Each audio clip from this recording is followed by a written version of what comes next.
Okay, so I've got my CAN bus converter plugged into the OBD port. I'm just going to give it power and let's see what we get.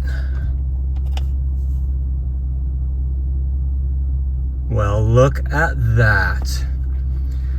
So we have our coolant temp, engine oil temperature, engine oil pressure, trans oil temperature, and the gauge on the very right, trans oil pressure, that is going to be mapped to differential oil temperature. Right now it's set to a static value.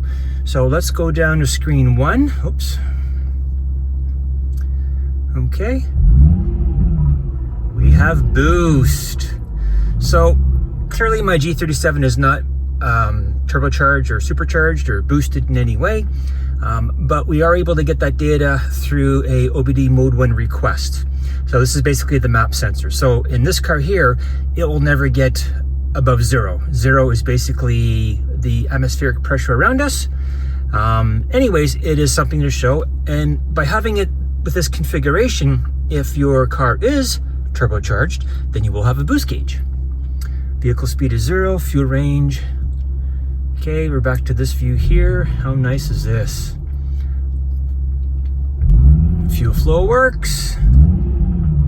Fuel range is good. Fuel economy should come up as we keep driving. Okay, all this here worked out of the box. Here's our boost. Maybe I'll speed up the boost sensor a bit. We can ask it quicker. I think we're asking it 5 or 6 times per second for the data. Okay, we'll go to the next one.